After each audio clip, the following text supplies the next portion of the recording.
México está dividido entre chairos, fifís, ricos y pobres, criollos e indígenas. Y creo que es muy importante empezar a encontrar cuáles son las coincidencias, empezar a dialogar, empezar a debatir, empezar a discutir, pero de manera civilizada. Por eso surge Operación Cicatriz. Jorge Javier, muchísimas gracias por estar el día de hoy, ser nuestro padrino.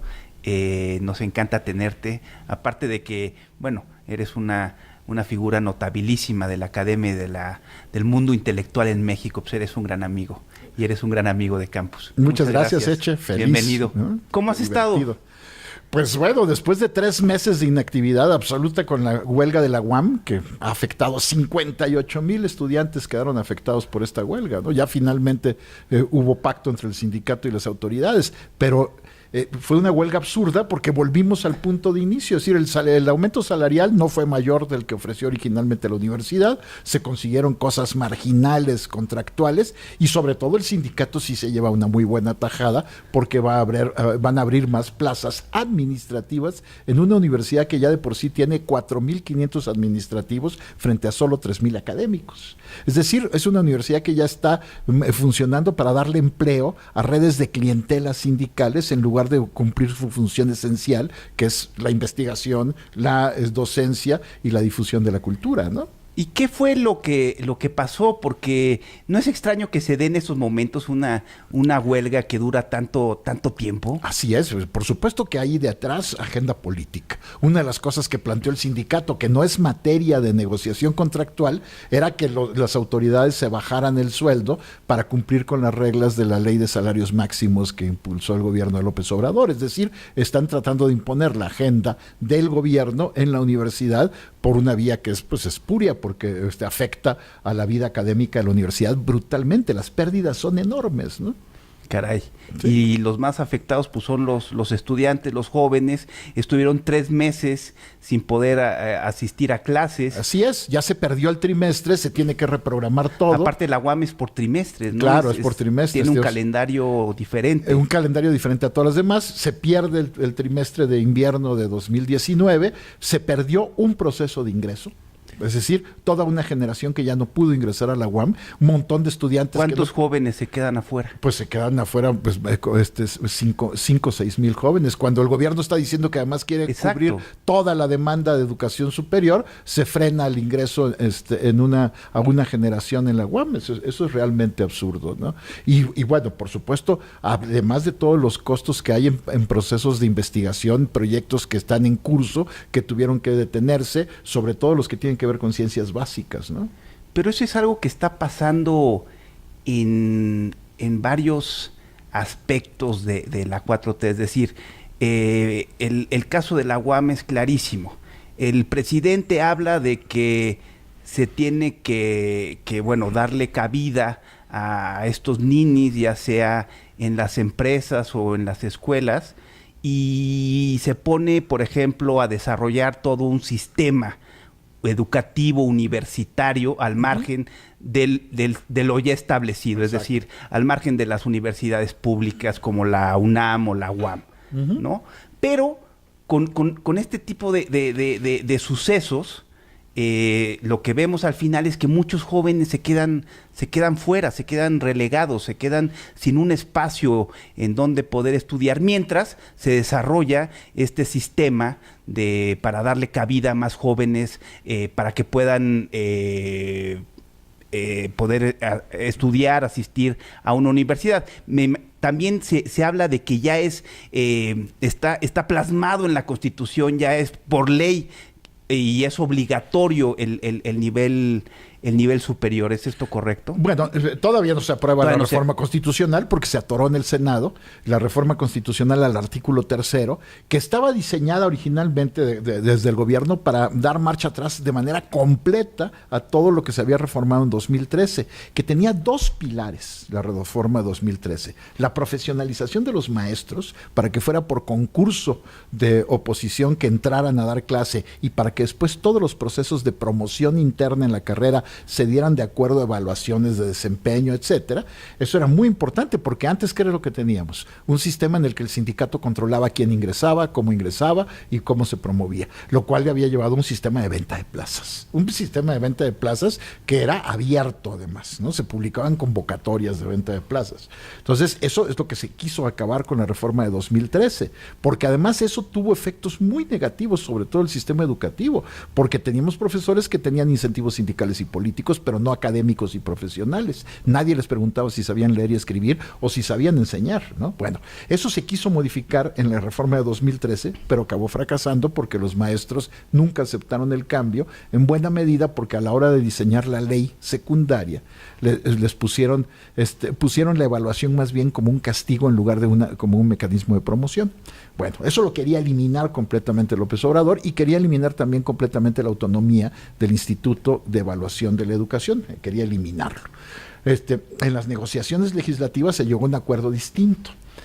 Sí se elimina el concurso, pero se deja establecido que habrá procesos que tomen en cuenta la capacidad de los profesores, y sí se elimina el INE, pero se le sustituye por un nuevo órgano encargado de vigilar todo el proceso de evolución del sistema educativo. Eso por el lado central de la reforma. Pero por el lado de la educación superior, lo que quedó establecido en esta reforma, que todavía no se aprueba porque se atoró en el Senado y además todavía falta que la aprueben las legislaturas de los estados, lo que se aprobó es que el Estado tiene la obligación de satisfacer la demanda. Claro. La educación superior no queda como obligatoria, pero sí queda como obligación del Estado satisfacer la demanda. Es decir, lo que planteó López Obrador desde su campaña, que no haya rechazados. Que no haya rechazados. Es decir, tiene que haber una inversión muy grande del Estado en materia de educación superior para satisfacer la demanda que todavía no se satisface plenamente. Pero tiene un gran defecto esto. El gran cuello de botella de la educación en México, ¿dónde está?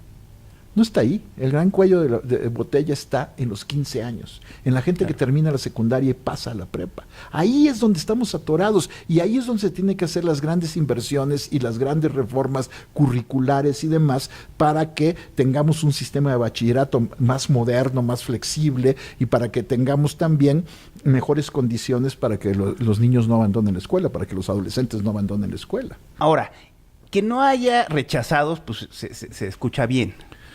Ahora, ¿todos los jóvenes tienen que ir a la universidad? Bueno, es que además ese es un problema central. Ahora, pero tiene mucho que ver con lo que estás diciendo de los bachilleratos. Claro. Quizá algunos jóvenes tengan o puedan ir y tener una formación técnica. Eso es lo que tenemos que buscar, una información. No necesitas tantos abogados, no necesitas... Por supuesto que no.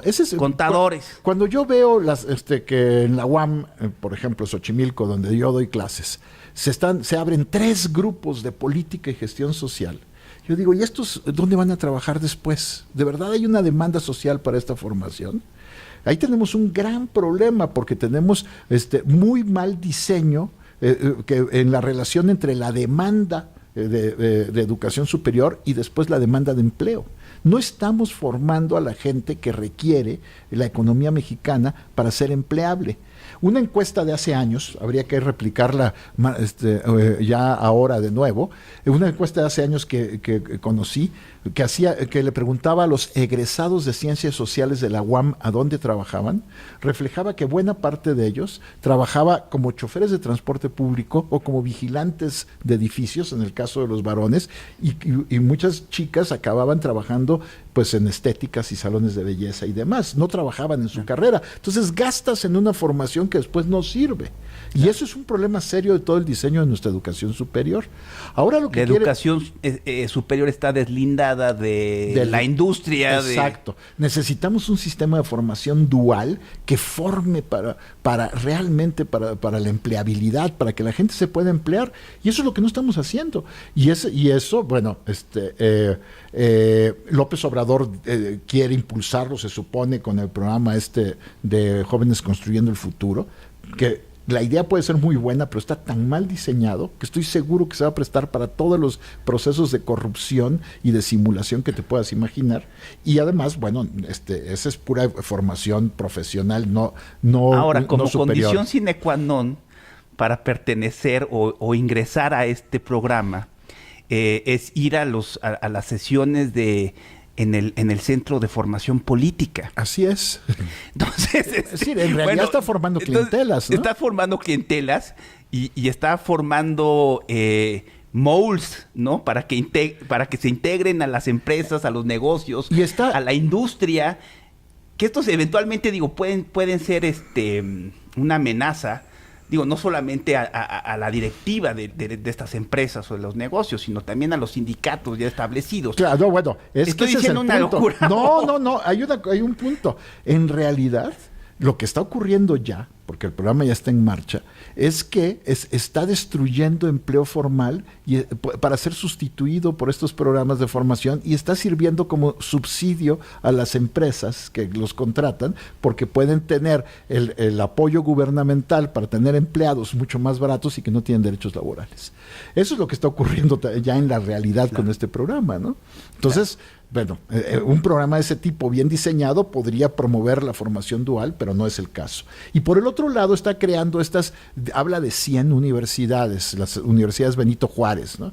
Dice que son universidades, no son universidades, son escuelas pequeñitas que van a dar una carrera profesional, es decir, sí abre un nuevo espacio, pero tampoco es un programa que vaya a satisfacer la demanda de educación superior, porque va a abarcar a muy poquitos. Va a abarcar a muy poquitos, pero también el nivel académico de estas escuelas. Y por ejemplo, cambiar el discurso, ¿no? Todos los jóvenes deben de tener acceso, pero primero, sin ninguna inversión a las universidades, ¿no? A mí me llamó mucho la atención que una de las primeras reuniones, si no es que la primera reunión del presidente Andrés Manuel López Obrador fue reunirse con Graue. Sí. ¿No? Entonces me imagino que fue a platicarle el plan de darle mayor cabida o acceso a los jóvenes. Pero si no hay inversión en la UNAM, si no hay inversión en la UAM, ¿cómo darle entrada a tantos jóvenes y mantener el nivel académico que tanto trabajo le ha costado a las universidades públicas en las últimas 3 décadas? Así es, ese es un problema central. Se me hace que se cambia de todos modos la narrativa, ¿no? Ahorita, en lugar de estar preparando a los jóvenes para competir, porque estas generaciones están compitiendo por plazas laborales que son globales. Así es. ¿No? En un mundo donde se compite de manera feroz, donde pues sí, no solamente tienes que hablar otro idioma, hablar inglés, saber manejar computadoras, sino que, tienes que tener ciertos skills muy estables, ¿no? Programación, etcétera. Y eso no se está dando, es solamente como para echarle la palomita, ya le dimos ingreso a tantos miles de jóvenes para que ingreso y acceso a la educación superior. Así es, pero es que además, ¿cuáles son los objetivos de López Obrador en materia educativa? Son 2.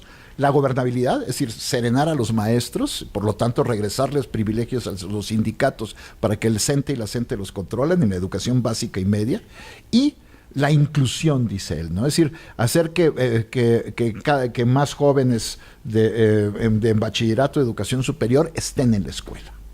Pero no le importa para nada qué es lo que están aprendiendo. No hay un proyecto educativo detrás. No lo hay, porque una de las cosas que tendríamos que estar haciendo en este país es preparando a los jóvenes para la gran transformación de la economía digital.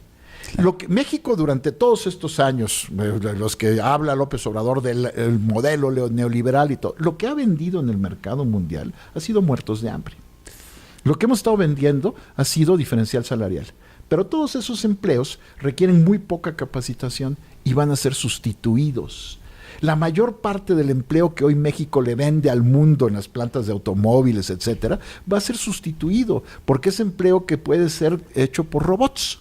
Por lo tanto, el proceso de robotización va a afectar precisamente a esos empleados mexicanos que están insertos en la economía mundial y no tenemos sustitución. La sustitución debería ser estar preparando a los jóvenes para que tengan las capacidades digitales para manejar la nueva industria, para manejar la nueva tecnología. Hoy no necesitamos a un obrero que pueda subirse a una grúa y manejarla desde ahí, sino necesitamos un técnico que pueda manejar la grúa desde una camarita digital, ¿no? y que lo pueda hacer con conocimientos técnicos muy precisos, ¿no? Claro. Y eso no estamos formando. ¿No? Digo, entonces vamos a tener un desastre laboral muy pronto. Estamos encaminando un escenario desastroso. Desastroso, o sea, porque no estamos pensando en la formación que necesitan los jóvenes de ahora para la empleabilidad en el corto plazo. Porque el proceso de transformación tecnológico se está acelerando y cada vez va a ser más superfluo el trabajo que hacen los mexicanos. Ese es un problema muy serio. Y eso no le importa al gobierno. Fíjate cómo en la reforma que está atorada en el Senado, que regresó a la Cámara de Diputados, una de las cosas que se elimina es el concepto de calidad en la educación. Por supuesto. ¿No? Eso, la calidad no les gusta. Tampoco la formación por competencias. Les suena a competir y competir para ellos es malo, ¿no? Pero lo que necesitamos es que los jóvenes tengan competencias. No es que compitan, sino que tengan las competencias para tener los conocimientos matemáticos básicos que les permitan entender el proceso de digitalización, que tengan las capacidades de lectura que les permitan comprender. De comunicación. De comunicación y de aprendizaje. Si no hacemos eso con nuestro sistema educativo, pues vamos a llevar a estos jóvenes a un desastre en el cortísimo plazo, porque no va a haber quien los emplee en un mundo que, como tú bien dices, el empleo es global. Entonces, lo que no se puede hacer en México se va a hacer en Corea, o se va a hacer en la India, en países que tengan las capacidades digitales necesarias para enfrentar la nueva economía. Claro. Y por otro lado vemos que esta nueva reforma, la abolición de la reforma, por ejemplo, quita la evaluación docente, Uh-huh. la vilifica, ¿no?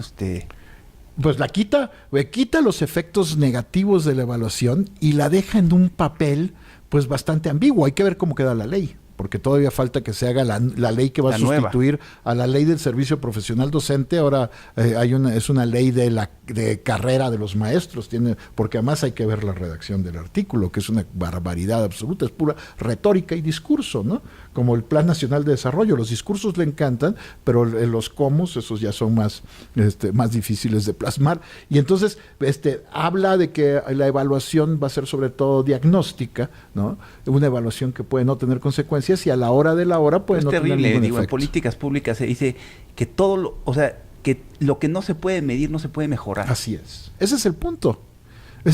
¿Cómo vamos a ir mejorando el proceso educativo si no sabemos en qué circunstancias está? Ya estamos pagando el costo de 40 años sin evaluación.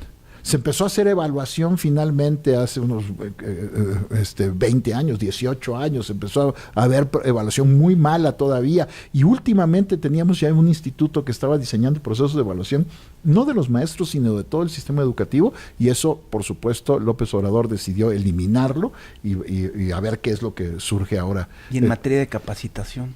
Y ese es el otro punto, aunque la reforma sí mete en el centro la necesidad de la formación continua de los profesores y pone atención al proceso de formación inicial de los profesores. Hay que ver cómo se da el paso del texto constitucional a la práctica, porque uno de los grandes problemas que tenemos son que los profesores están muy mal formados. El proceso de ingreso a través de concurso sí hizo que llegaran mejores profesores al aula y tenemos datos. Hay investigaciones que evidencian claramente que son mejores los profesores que entraron por concurso que los que entraron por la vía sindical, ¿no? Entonces, pero si eso se elimina... Ahora, esa es otra, ¿no? Ese es otro componente de esta nueva realidad de la educación después de la abolición de la reforma. Claro. Que se le regresa al sindicato el poder de dar estas plazas, ¿no? Al menos el 50%. Al menos el 50% de todas las plazas. Eso yo creo que, a pesar de que podría no ser así, yo creo que en la ley secundaria se va a establecer, porque además en el párrafo octavo de la nueva redacción del artículo 3º, queda establecido que se van a tomar en cuenta para los procesos de promoción elementos de escalafón, ¿no? Que son esencialmente méritos sindicales y méritos, basta con tener antigüedad para que te promuevan, eso no puede ser así. Pero también está un artículo transitorio, el 16, que establece que las relaciones laborales se van a regir por el artículo 123, 123 apartado B de la Constitución, que es el que establece el control sindical sobre el empleo público de todos los empleados de base del Estado. Y ahí se abre la puerta para que al menos el 50% de las plazas vuelva a ser controlado por los sindicatos. Entonces, que tengamos profesores que lo que les interese sea ir a las asambleas sindicales o ser clientela de un dirigente sindical, o bueno, pagarle a ese dirigente sindical de diversas maneras, incluido con cuerpo, para poder ascender en su carrera, ¿no? En lugar de que sean los méritos académicos, su desempeño en el aula, etcétera, lo que se premie. Con favores sexuales. Pero eso ha sido una práctica generalizada en el sindicalismo magisterial en México, ¿no? El líder sindical que decía, pues, compañerita, usted, o compañerito, depende de las preferencias de cada quien, de la orientación de cada quien, usted me gusta, ¿quiere usted cambiar de la punta del cerro a la cabecera municipal? Véngase para acá. Así es una práctica que generalizada. ¿Qué es lo más grave, Coco, cuál es tu opinión sobre lo más grave de la abrogación de la reforma? El gran riesgo es ese, que los sindicatos vuelvan a controlar el proceso de ingreso, promoción y permanencia de los maestros, porque eso hace que los estímulos, los alicientes, los incentivos de los profesores sean sindicales y políticos y no académicos y profesionales. Y lo que necesitamos son profesores que estén comprometidos con su carrera y que sepan que entre mejor enseñen, mejor les va a ir. Es decir, que van a ascender porque se van a poder promover, claro. Aunque sigas dando sexto de primaria, vas a ganar más dinero y vas a tener además mayor categoría, lo cual te va a dar liderazgo sobre tu comunidad. Esos son los modelos educativos que tienen éxito en el mundo, donde los profesores están en el centro. Pero si lo que tienes es a los sindicatos en el centro, entonces lo que vamos a tener es de nuevo un sistema donde lo que importe sea cuántas marchas vas, cuánto tiempo tienes dando clase, o incluso como era en la época del sistema de carrera magisterial, cuántas horas nalga pasas en un curso, donde lo único que importa es que vayas, no lo que aprendas. Y eso ocurría, ¿no? La resistencia glútea como mecanismo de promoción. Claro. Uh-huh. Digo, en otros sistemas en el mundo, pues los jóvenes, la educación es lo que está en el centro, uh-huh. ¿no? Vemos que ese es como el gran ecualizador, la educación. Claro. ¿no? O sea, el presidente ha dicho una infinidad de veces que su gobierno trabaja primero por los pobres, uh-huh. ¿no? Para erradicar la pobreza en el país, para que haya más igualdad, mayor justicia, que se distribuya mejor el ingreso con mayor equidad. Pero vemos que todas estas medidas van precisamente y afectan primordialmente a los pobres. Pues sí. Una mala educación, los que más afectan son a los pobres. Si no tenemos una educación de los calidad, ricos no mandan a sus hijos a escuelas públicas. Así es. Y si no tenemos una educación de calidad, una educación pública de calidad, que genere identidad, por supuesto, pero que también genere los conocimientos necesarios para la nueva economía mundial, lo que vamos a estar haciendo es reproduciendo la pobreza en lugar de combatirla. Tenemos un sistema educativo en México que reproduce la pobreza. Si queremos acabar con la pobreza, una de las palancas fundamentales para acabar con la desigualdad es tener una educación de calidad que genere empleabilidad, que haga que los egresados de ahí puedan tener empleos bien pagados, que sean productivos, etcétera. Y eso implica tener un sistema educativo que sea flexible, que sea dinámico, moderno y que se vaya adecuando a las condiciones de la economía mundial. Y si hoy la economía mundial está viviendo una gran transformación tecnológica que solamente es equiparable a la que se vivió a principios del siglo XIX con la industrialización, pues tenemos que estar viendo hacia el futuro. Y el futuro es el futuro en el corto plazo. plazo, ¿eh? No estamos hablando de 50 años, estamos hablando de los próximos 10, 15, 20 años, es decir, cuando estén entrando a trabajar los que ahora están entrando a primaria o los que están naciendo ahora. Pero el gobierno no tiene esa visión de futuro, tiene una visión de inmediata, lo que quiere es tener jóvenes que estén entretenidos, bueno, no, que estén ocupados. Parece que es una estrategia electoral. Pero el gobierno cree que también es una estrategia de reducción de violencia. De acuerdo. Es decir, que los jóvenes estén jóvenes ocupados, futuro, que estén ocupados y que tengan alguna identidad y alguna es naif, es ingenua. Yo creo que no les alcanza, no da para eso y van a fracasar. Y lo mismo que también cree que va a reducir violencia repartiendo dinero por todos lados, porque tiene las dos vertientes, ¿no? Construir clientela que esté agradecida con el gobierno y vote por ellos en las elecciones intermedias y después en 2024. Es una solución muy setentera. Muy setentera. No, pero muy setentera. Porque además de eso, ve toda la nostalgia. Es un gobierno nostálgico de las viejas formas de hacer política del régimen del PRI. ¿Qué hacemos con tantos jóvenes? Mételos a la UNAM. Exacto. Bueno, y estamos pagando todavía el costo de la ampliación de matrícula en educación superior sin ton ni son de la época de Echeverría y López Portillo, sin haber fortalecido la educación básica y media. Por supuesto. Y ahora puede ser peor, pero el modelo que tiene en la cabeza es muy parecido a lo que hizo Echeverría. Tenemos unos jóvenes revoltosos que se rebelaron en 68, pues démosle chamba con nuevas universidades, y a los jóvenes que están ingresando a la universidad, pues démosles opciones para que no se vuelvan revoltosos, ¿no? Es gobernabilidad la idea de Echeverría, y entonces apostó mal, porque apostó... Es gobernabilidad, pero aquí estamos hablando de un tema de inseguridad. Y de violencia. Y de violencia, ¿no? Es diferente. Pero la apuesta de Echeverría fracasó. Y claro, fracasó, pero ahorita la solución es la misma. Le quieren dar la misma solución al problema de la violencia. Exacto. ¿No? Creen que van a lograr disminuir la violencia ocupando a los jóvenes. Que estén en los campi universitarios en lugar de estar en el sicariato. Exacto.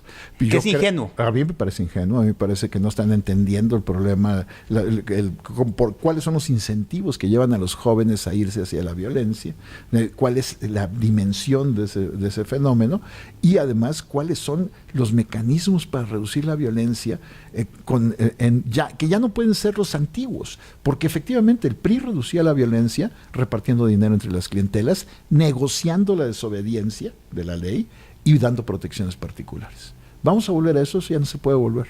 Necesitamos combatir la violencia construyendo un Estado moderno. Y ese Estado moderno necesita, por supuesto, policías profesionales bien pagadas, pero los delitos vinculadas a la sociedad. Son diferentes ahora. Los delitos son muy diferentes. Los recursos económicos vinculados al fenómeno de violencia actual también son muy diferentes, porque hay violencia porque hay posibilidad de atrapar rentas, ¿no?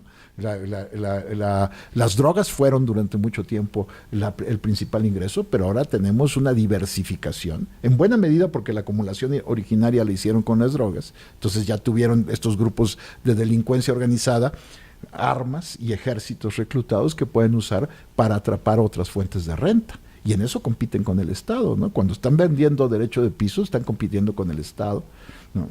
Cuando están atrapando, por ejemplo, el petróleo, la gasolina, el huachicol, están compitiendo con el Estado, ¿no? Bueno, y todo eso es un fenómeno que no se puede desmontar simplemente diciendo vamos a hacer que los jóvenes tengan otra cosa que hacer, ¿no? Claro. Coco, ¿cuál crees que es el problema más grave que enfrenta el país? La violencia. Estamos metidos en una espiral de violencia brutal y eso hay que desmontarlo. Y por supuesto que esta violencia tiene razones sociales, la desigualdad brutal que vive el país y el crecimiento precario que hemos vivido en los últimos tiempos, pero sobre todo tiene una causa que es institucional. Tenemos un Estado tremendamente débil, precario y mal diseñado. porque venimos de un Estado que era eso, era un Estado basado en el control clientelista, en la venta de protecciones particulares, ¿no? Es decir, tú podías mantener más o menos la paz de una región si protegías a cierto grupo y lo permitías que hiciera sus negocios aunque fueran clandestinos, ¿no? Todo eso resultó más o menos eficaz para reducir la violencia. ¿Pero de qué década estás hablando? No, pues O sea, desde los 80 México, del siglo pasado. México empezó a disminuir sus niveles de violencia desde la década de los 30, ¿no? Pero la mayor caída, en eso está totalmente equivocado López Obrador, que dice que la violencia es producto del neoliberalismo. La mayor caída de la violencia en México se dio entre 88 y 2007. Entre 88 y 2007, México vio caer sus índices de violencia. Sí, hay un libro de Cormac McCarthy que se llama Blood Meridian. Sí. O sea, la violencia es histórica. Sí, es histórica. En esta región del mundo. Es histórica, totalmente, es histórica, pero México fue relativamente eficaz porque fue bajando sus niveles de violencia desde la década de los 30 y tiene esta caída muy, muy notable de 89 a 2007. 2007 fue el año más... En el inicio del neoliberalismo. Bueno, pues sí, exactamente. De la etapa neoliberal del país. Sí, México tuvo su año más pacífico de toda la historia desde 1821 en 2007. Y de pronto, todo eso se perdió. Entre 2007 y 2011 se triplicó la tasa de violencia. Pasamos de 8 homicidios por cada 100,000 habitantes a 24, ¿no? Y ahora ya estamos cerca de 30. ¿Y qué ha pasado ahí?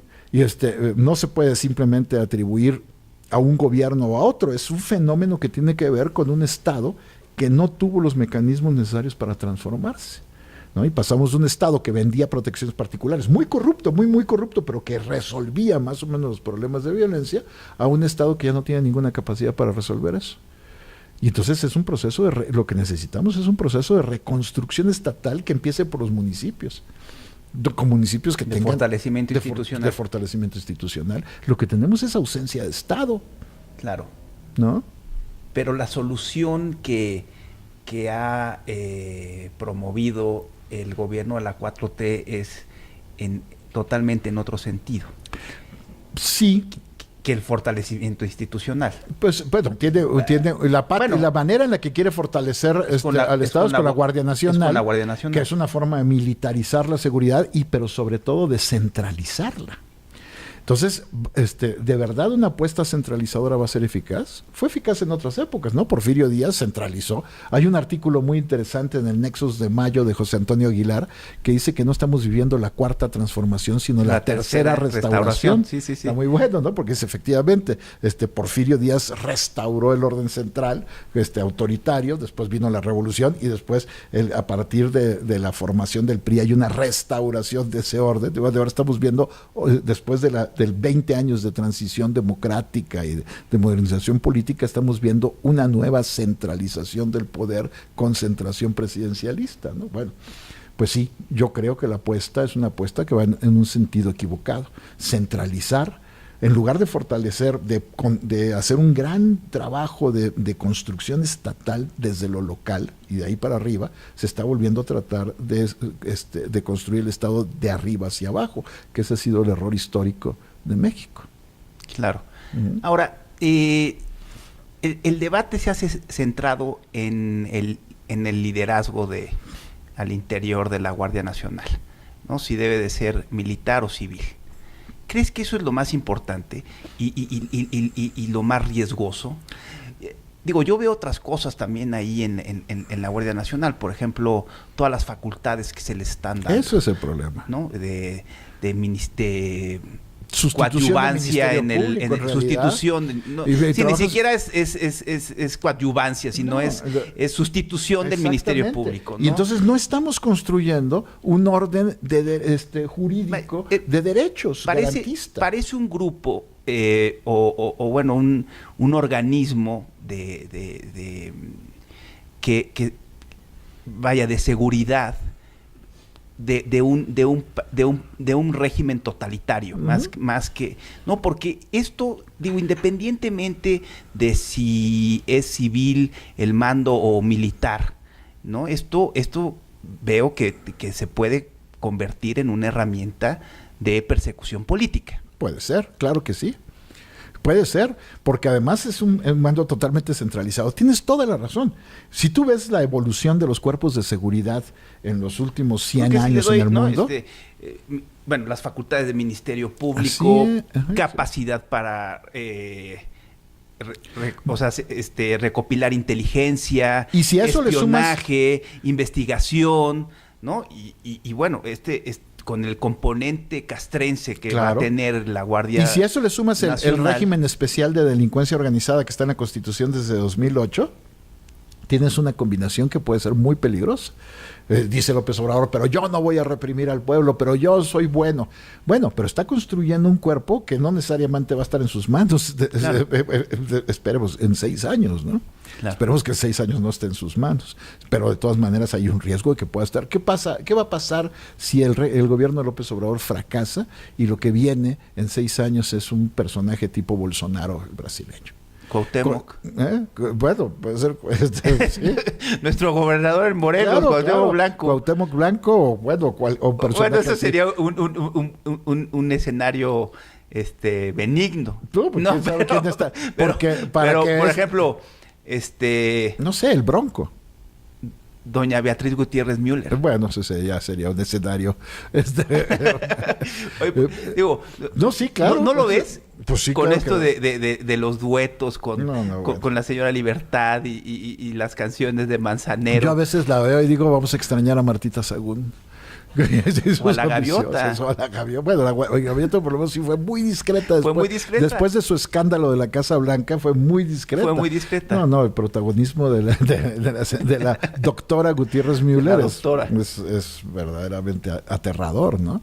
Pero efectivamente, es decir, estás creando una guardia que tiene un montón de facultades, que tiene además una organización castrense y que puede ser, van en el sentido contrario de todo lo que han hecho los estados democráticos modernos y prósperos en los últimos 150 años, que han ido yéndose de este tipo de cuerpos militares a cuerpos de policías civiles, profesionales, que en realidad son cuerpos muy técnicos, con capacidades de investigación muy precisas y acotados por el Poder Judicial y por el Ministerio Público. Estamos yendo en el sentido contrario. Y ¿Es el fin del ejército como lo conocemos?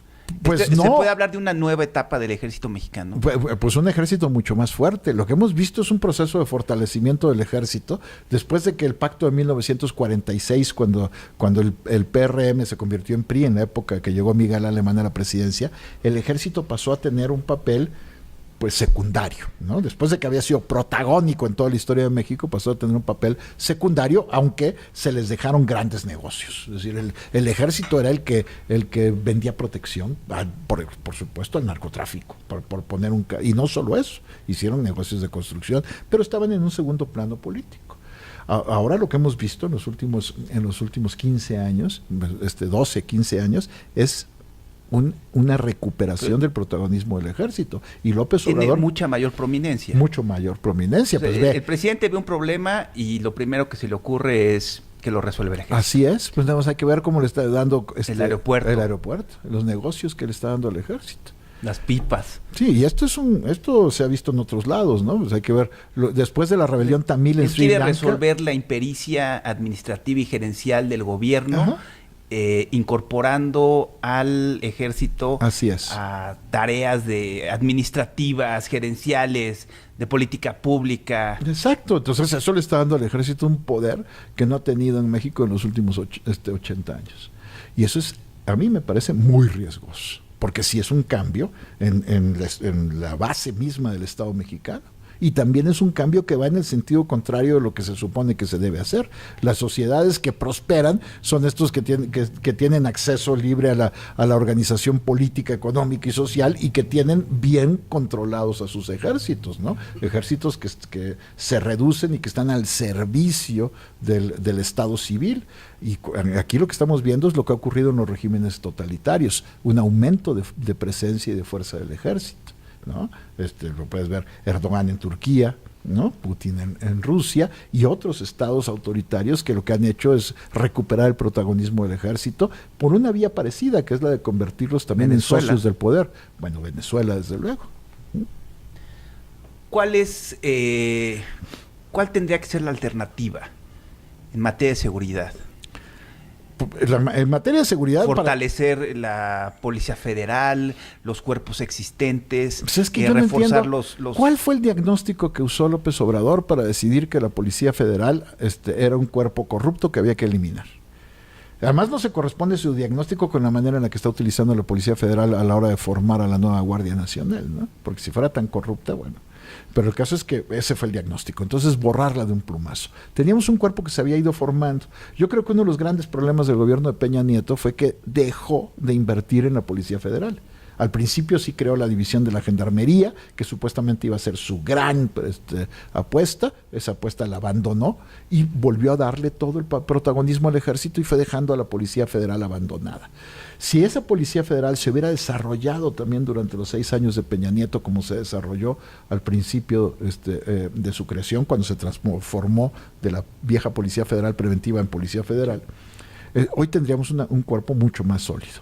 Pero no basta con eso, insisto, necesitas... Pero es el cortoplacismo, porque ningún presidente ha tomado la decisión, bueno, voy a formar un grupo que va a servir dentro de 6, 7 años. Exacto. Yo no voy a ver los resultados, ni voy a ser beneficiado por esto, pero es una política de gran aliento. Así es. De largo plazo. Y eso va acompañado de lo que... Es que el Estado mexicano se está cayendo a pedazos en todos lados.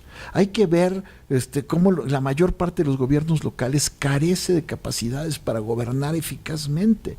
Y esto se traduce también en unos municipios súper pobres y endebles. Entonces, y eso tiene que ver también con la estructura fiscal del Estado. Entonces, ¿qué queremos hacer en materia de seguridad? Pues depende de cómo nos planteemos transformar al Estado mexicano. Y es un proceso que va a durar años. Pero las mejores intervenciones, y esto se conoce, hay experiencia mundial, son las intervenciones que parten de lo local, donde los gobiernos locales tienen un protagonismo enorme a la hora de ir creando las condiciones de la pacificación. Aquí es al revés. Aquí es al revés. Aquí estamos haciéndolo todo desde arriba, centralmente, y con el ejército. Y todavía con una estrategia de guerra. Y eso, yo creo, bueno, ya tenemos suficiente evidencia de que no funciona, ¿no? Claro. Tiene que ver con la estrategia de seguridad, la cuestión de la legalización o la regularización del uso de las drogas. ¿Cómo crees que ya al parecer, se está hablando, está en el debate, aparece en el Plan Nacional de Desarrollo? ¿Cómo crees que se deba de hacer esto? ¿Tú estás a favor yo sé que estás, de la legalización del uso de todas las drogas? Claro que sí. Fíjate, el párrafo... Si nada más se legaliza el uso de la marihuana, es como si vaya... No, es inocuo. Sí, bueno, sí. Bueno, es un paso, es importante. Es un avance importante, porque además empieza a cambiar la percepción social sobre claro, las drogas, ¿no? Porque hay una percepción social construida desde pero el negocio está en otro lado. Ya, el negocio está en otro lado y además está cambiando. El negocio de las drogas está cambiando mucho. Fíjate, el párrafo del Plan Nacional de Desarrollo, que es, bueno, todo el Plan Nacional de Desarrollo es un largo discurso del presidente, pero el párrafo dedicado a la cuestión de las drogas, yo lo suscribo, yo lo pude haber escrito tal como está. No se dice, habla de legalizar todas, de acabar con el modelo prohibicionista y de buscar otras. Muy bien. Pero, ¿y eso cómo? No hay ningún instrumento de política. Por eso el Plan Nacional de Desarrollo no es un Plan Nacional de Desarrollo, es puro discurso. No hay instrumentos de política para poner en práctica lo que están diciendo discursivamente. En el caso de las drogas esto es clarísimo. Entonces, efectivamente, yo creo que todas se tienen que regular. Y regular de manera diferenciada porque son distintas, ¿no? Es decir, la marihuana, puedes tener mecanismos, ya hay mucha experiencia en Estados Unidos y en Uruguay y ahora en Canadá. El ejemplo a seguir es el de Portugal, ¿no? En un aspecto. En un aspecto. Es decir, ¿en qué aspectos hay que seguir el ejemplo de Portugal? Portugal lo que hizo fue despenalizar todas las drogas. Es decir, no se persigue el pequeño, por supuesto a los consumidores no se les persigue y tampoco se tolera el pequeño comercio. No se está persiguiendo ahí el pequeño comercio. Pero eso no quiere decir que no se persiga en Portugal el gran tráfico, eso sí lo siguen persiguiendo. Pero ¿dónde está mejor la política portuguesa que casi la de cualquier otro país del mundo? En reducción de daño. Es decir, la política pública implica dar información, pero no solo información, sino que, por ejemplo, los consumidores de heroína, que las crisis de opiáceos son las más peligrosas en lo que se refiere a problemas de salud vinculados a drogas.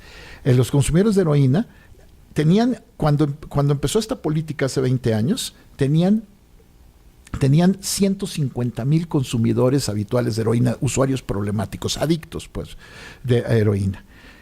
Hoy tienen 50,000. Lo redujeron sustancialmente, ¿cómo? Con una política de reducción de daños. Es decir, empezaron a darle a las personas dependientes de heroína tratamiento de sustitución, metadona, repartir metadona. Y así como va el carrito de los helados con su musiquita, va el carrito de la metadona por los barrios y ahí le dan metadona. Y entonces eso lo que hace es reduce los incentivos para los traficantes para dar heroína, para vender heroína, y entonces también reduce los incentivos para buscar nuevos adictos. Y entonces, entonces tienes un proceso de tratamiento de sustitución, porque los dependientes de los opiáceos son como los dependientes de la insulina, los diabéticos. Necesitan tener insulina toda la vida, pues lo mismo ocurre con los opiáceos. Y esa política de reducción de daños ha sido muy eficaz porque también ha reducido sustancialmente el contagio de VIH-Sida y de hepatitis C, ¿no? Entonces, manejar con un proceso de regulación las drogas es mucho más eficaz que la prohibición. Básicamente es dejar de criminalizar a los usuarios. Criminalizar a los usuarios y dar acceso regulado a las sustancias. En Suiza, la gente que se quiere meter heroína va al dispensario y se mete heroína en condiciones sanitarias adecuadas, con prescripción médica y demás, pero se puede meter heroína. Y eso ha hecho que el mercado de la heroína se elimine, que ya no haya delincuentes dedicados a eso. En cambio, ve Estados Unidos. En Estados Unidos la gran crisis de opiáceos no se detiene en buena medida por la visión moralista con la que abordan la política de drogas en la mayor parte de los estados en Estados Unidos. Bueno, y la epidemia del fentanilo. Claro, ¿no? Que por cierto, hay que ver cómo está afectando al mercado de drogas en México el fentanilo. Porque desde los años 40, uno de los principales productos del campo mexicano en materia de drogas era amapola, porque iba al mercado clandestino de opiáceos a Estados Unidos. Entonces, y lo vimos crecer, ¿no? Es decir, empieza la gran epidemia de opiáceos en Estados Unidos y aumenta la demanda y aumenta la producción de amapola en México. Y la sobre violencia. todo en Guerrera, y la violencia asociada. Pero, ¿cuál es el problema ahorita? Que la demanda de heroína está cayendo vertiginosamente. Ya estamos viendo procesos masivos de desempleo en el campo en Guerrero, porque los que producían... ¿Y a qué se debe? Porque la demanda aumentó porque la gente, bueno, los médicos estadounidenses dejaron de recetar painkillers. Exactamente, y entonces la se fueron gente al mercado mutó clandestino. a los opiáceos, exacto, es correcto. Al mercado clandestino. Estaban en opiáceos legales y pasaron a opiáceos ilegales. ¿Qué es el Esto fentanilo? siempre, heroína primero. Heroína. Pero ahorita la heroína está siendo desplazada por el fentanilo, y el fentanilo no se produce con amapola, no se produce con opio, se produce en laboratorio. Y entonces, ¿qué es lo que está pasando ahora en México? Que el fentanilo llega de Asia, entra por Manzanillo y lo distribuyen en las redes de tráfico hacia Estados Unidos, pero ya no compran heroína mexicana. Entonces los productores de heroína mexicana se están quedando en la miseria. Entonces está una crisis brutal en el campo en Guerrero y en el Triángulo Dorado, porque ya no tiene salida su producto. Y esto va a generar aún más violencia. ¿Quién sabe? ¿No? Vamos a ver cómo se mueve, pero por supuesto estos productores pueden proceso. mutar a hacer o a cometer otro tipo pero, de no, porque delitos, estos productores son campesinos pobres, ¿no? Son campesinos pobres que tenían un producto que les adelantaban, es decir, tenían crédito para producirlo y tenían garantizada la compra del producto y la sacada, porque está en regiones súper apartadas. Bueno, pero la gente que se dedica al trasiego, etcétera. Eso sí, la gente que se dedica al trasiego, pero la gente que se dedica al trasiego, las redes de tráfico, ahora lo que hacen es traficar con el fentanilo y los otros opiáceos químicos, sintéticos. Entonces, las redes están ahí, que son las mismas que se usan para la cocaína, que también el mercado de cocaína está a la baja, pero está ahí. ¿Y eso a qué se debe, Coco? El de la cocaína, pues porque también hay sustitutos en el mercado. En la medida en la que se persiguió la cocaína, es decir, la prohibición, como en todo mercado, el mercado de las drogas es un mercado que tiene incentivos a partir de las condiciones de la demanda y de la oferta. Entonces, la prohibición lo que ha generado es incentivos para el cambio tecnológico. Entonces, en lugar de cocaína, que tienes que llevarla desde Colombia, tienes que atravesarla por México, etcétera, la persecución de la cocaína estimuló la producción de metanfetaminas. Entonces las metanfetaminas son un sustituto para la cocaína que está haciendo que el mercado de cocaína caiga, pero entren en el mercado las metanfetaminas que son más peligrosas que la cocaína. Claro. ¿No? Pero además... ¿Pero ese fenómeno se está dando en Estados Unidos o también ya lo estamos viendo en México? Lo que pasa es que este es un riesgo tremendo y por eso hay que observar con mucho cuidado lo que pasa con el opio, con la heroína mexicana. Una de las cosas que pasa también es que en la medida en la que hay producción y mercado hacia afuera, empieza también a generarse oferta local y empieza a aumentar el consumo. Tenemos que estar muy atentos a lo que pasa con la heroína, porque en la medida en que la heroína deje de pasar a Estados Unidos, porque ya no tiene demanda allá, se puede empezar a quedar aquí. Y México nunca ha tenido una epidemia de opiáceos. Por suerte nunca hemos tenido una epidemia de opiáceos. El consumo de opiáceos en México, de heroína, se concentra en Tijuana, en Ciudad Juárez y un poquitito aquí en la Ciudad de México. Hay otras zonas, las zonas vinculadas a la producción, donde hay problema de opiáceos, pero es nosotros no sabemos lo que es una epidemia de opiáceos. Claro. A mí me tocó ver el final de la epidemia de opiáceos en España cuando yo llegué a estudiar el doctorado allá. Es decir, gente tirada en las estaciones del metro, jeringas botadas por todos lados, una generación que se vio muy afectada por eso. Entonces, y eso hay que cuidarlo. Hay que tener mucha... A mí me tocó la epidemia del crystal meth en Nueva York. Bueno, el crystal meth, esas son las metanfetaminas. Terminó con la escena gay, la gente ya no salía, se quedaba en sus departamentos drogándose. Así es. Fue algo gravísimo. Bueno, pues, y eso, el crystal meth aumentó precisamente porque la persecución brutal de la cocaína hizo que fuera más difícil conseguir cocaína y más fácil conseguir metanfetaminas, porque además las metanfetaminas se cocinan en una cocina. Es muy fácil, son muy fáciles de producir, ¿no? Claro. Y entonces, la prohibición tiene efectos negativos sobre la salud porque siempre hay sustitutos, drogas de sustitución que suelen ser más peligrosas que las originales. Entonces, lo de las metanfetaminas es increíble. Cualquiera que haya visto Breaking Bad podrá haber visto a... Es lo que te iba a decir, pues ya está serie. Claro, estaba Walter White que le dice a Jesse Pinkman, no seas tonto, no la produzcas con jarabe para la tos, hay otros precursores. Bueno, eso pasó en el mercado real. La pseudoefedrina era el principal precursor de las metanfetaminas. Cuando Shen Li Yigon, ¿te acuerdas de todo el escándalo? Claro. Copelas o cuello. Bueno, pues entonces México prohibió la importación de pseudoefedrina. Todos los que tenemos problemas de rinitis y alergias nos fregamos. Pero, entonces dijeron, estamos ya prohibiendo la pseudoefedrina, ya no se van a producir metanfetaminas en México. ¿Tú crees que eso fue lo que ocurrió?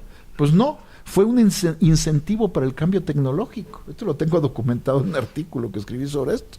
Es increíble ver cómo cuando se prohibió la pseudoefedrina, primero sí subió el precio y cayó la calidad. Pero al poquito tiempo, ya sin pseudoefedrina, lo que empiezas a ver es cómo empieza a bajar el precio y empieza a subir la calidad. Ahorita el crystal meth mexicano que se vende en Estados Unidos tiene 93% de pureza y es 70% más barato que antes de que se prohibiera la pseudoefedrina en México. Porque los productores de metanfetaminas en México hicieron lo mismo que Walter White. Buscaron los otros precursores, claro, que hacen que tengas mucho mejor calidad, ¿no? Y que sea más barato. Y son precursores que no vas a poder prohibir porque son precursores esenciales en toda la industria química, ¿no? Entonces, la prohibición tiene efectos perversos porque el mercado de las drogas funciona como cualquier otro mercado. Si cambia el precio de los factores, hay incentivos para la innovación tecnológica. Híjole. Por eso hay que regular, y hay que regular sensatamente. Si México tuviéramos bien regulado, por ejemplo, el MDMA, tendríamos reducción de daños en consumo de alcohol. Claro. ¿No? El éxtasis, que es una droga relativamente inocua. Sin embargo, se prohibió con protocolos falsos en los años 80, porque toda esta histeria de las drogas como el gran enemigo. Los ácidos. El ácido que están de regreso, al parecer. Que están de regreso. ¿Por qué están de regreso? Porque pero es una droga diferente, ¿no? Sí, a los ácidos de los 80. No, es el LSD. Es el LSD. El LSD es inocuo. Toda esta moda del micro... La microdosis, todas estas cosas, ahí se usa LSD, o sea, son dos cosas. Y psilocibina. Se usa LSD y psilocibina. Las dos se están usando, ¿no? Y entonces toda esta cuestión de la microdosis y todas esas cosas que se están usando ahora tienen que ver con el hecho de que hay una nueva visión de los psicodélicos, que para empezar muestra que todo lo que nos enseñaban, yo me acuerdo cuando estaba en la secundaria que nos pasaban películas. Que todo lo que nos enseñaban está mal. Todo lo que nos enseñaban está mal. La gente que se tomaba un LSD y entonces salía aquí al balcón y se tiraba, ¿no? Y volaba. Eso no ocurre. Si ven la tabla de peligrosidad de las drogas, el LSD está hasta abajo. Tiene peligrosidad de 6 sobre 100, mientras que el alcohol tiene de 75 sobre 100. Claro. Es decir, el alcohol es más de 10 veces más peligroso. De que idiotizan, las drogas idiotizan. Pues es que las únicas dos drogas que destruyen células cerebrales son el alcohol y los inhalantes. Son las únicas dos, porque disuelven la materia grasa del cerebro. Ninguna otra destruye neuronas.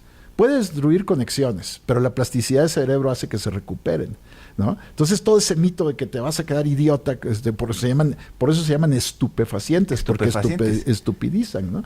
Es falso. Y todo eso lo tenemos que revisar si queremos tener una política sensata hacia las drogas. Donde haya, por supuesto, ¿dónde tenemos que poner mayor prevención? Pues en las drogas más peligrosas. ¿Y cuáles son las drogas más peligrosas? El alcohol. El alcohol es la más peligrosa de todas, seguida por la heroína y los opiáceos. No lo consideras. El tabaco, claro que sí lo considera. El tabaco y la cocaína. Porque el tabaco mata, ¿no? Sí, bueno, puede matar, claro, el tabaco mata. Y la cocaína también te puede matar, pero son equivalentes en peligrosidad. Tenemos una idea de que la cocaína es mucho más peligrosa que el tabaco, y el tabaco cualquiera lo fuma en su casa. Pues son equivalentes en peligrosidad. Es decir, y si el tabaco lo podemos administrar legalmente, con problemas y todo, ¿por qué no vas a poder administrar legalmente la cocaína? Claro. ¿No? La cocaína... ¿De dónde surge el miedo de legalizar las drogas fuertes? Pues lo que pasa es que... ¿por qué se habla de la legalización de la marihuana, pero la gente dice, bueno, pero hasta ahí? Porque ganamos una batalla, los que estamos por la regularización. Hace 20 años, hablar de legalización de la marihuana era exactamente igual que decir ahorita vamos a legalizar la heroína, ¿no?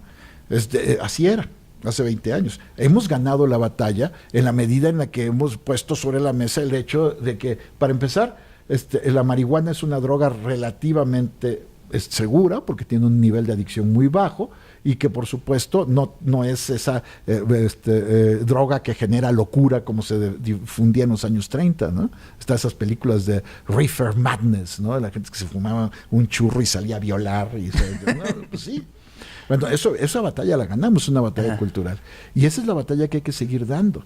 Las sociedades tienen que aprender a vivir con las drogas en lugar de vivir sin drogas. Vivir sin drogas es una fantasía. Entonces hay que aprender a vivir con las drogas con buenas regulaciones que pongan en el centro la reducción de daños, ¿no?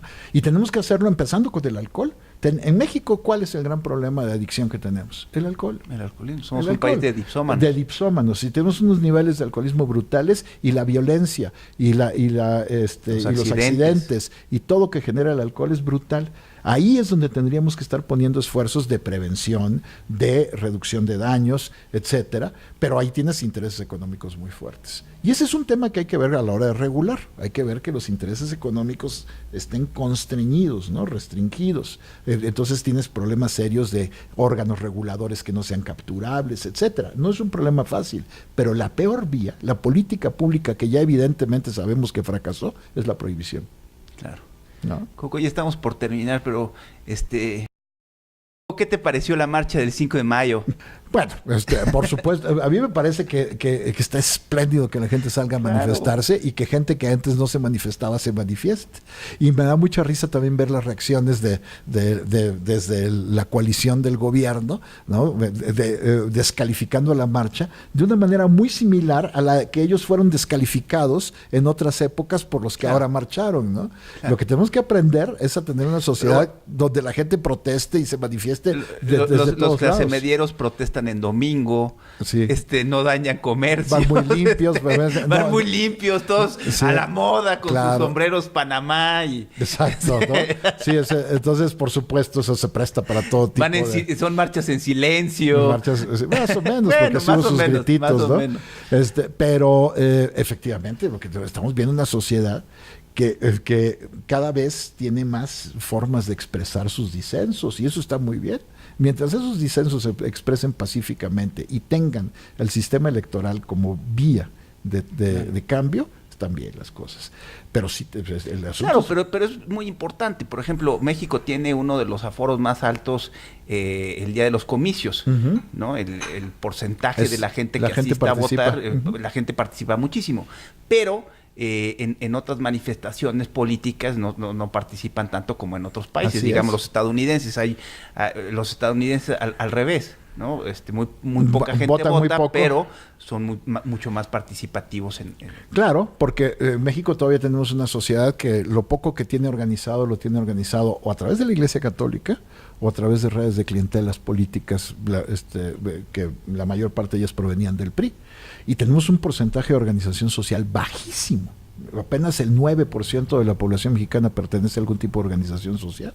Y una de las grandes diferencias con los países que tienen una vida política activa es su nivel de organización. Debido a que la participación era vía corporativa y clientelista. No ha habido aquí. Clerical, o sea. Y por supuesto, la iglesia dominaba toda la organización social y la sigue dominando en alguna medida, y después el PRI. El PRI que era la única vía de organización de los intereses sociales. Entonces, tenemos que vivir un proceso en el cual surjan nuevas organizaciones, pero para eso hay que vencer un gran problema, que es la enorme desconfianza que nos tenemos todos los mexicanos. ¿Cuándo has visto en México una organización que se autofinancie, por ejemplo, como existe en Estados Unidos? Haces una cena de recaudación de fondos, claro, y la gente va y da fondos. Aquí eso no funciona, ¿no? Porque todo el mundo piensa, si doy esos fondos, alguien se los va a clavar. Se los va a trincar. Pues sí. Entonces, es un proceso de transformación social que va a durar mucho tiempo, ¿no? Generar nuevas formas de participación. Coco, muchísimas gracias. Qué placer tenerte, qué bárbaro.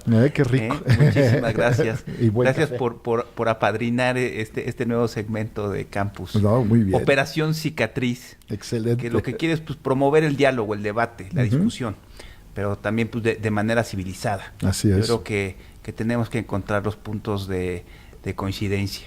Así es. Yo creo que hay muchos. No, bueno, hay que ser una sociedad que tenga disensos, pero que tenga acuerdos en lo esencial. Y el acuerdo en lo esencial es que tenemos que tener un orden. Y que lo hagamos de manera civilizada. Civilizada. Y para eso, la mejor manera para hacer las cosas civilizadamente es tener una sociedad de derechos garantizados, ¿no? Si tenemos una sociedad donde lo que la ley la puede violar el presidente con memorándums, pues estamos mal, porque entonces si la puede violar él, la podemos violar todos. Que se privilegie la ley sobre la justicia. Sí, bueno, la ley tiene que ser la expresión. El respeto irrestricto al Estado de Derecho. La ley tiene que ser la expresión de la justicia, ¿no? Y si la ley está mal, se tiene que modificar, y el cambio tiene que ser a través de las vías democráticas, ¿no? El Congreso y demás, pero la ley tenemos que aspirar a una sociedad donde la ley sea equivalente a la justicia. Por supuesto.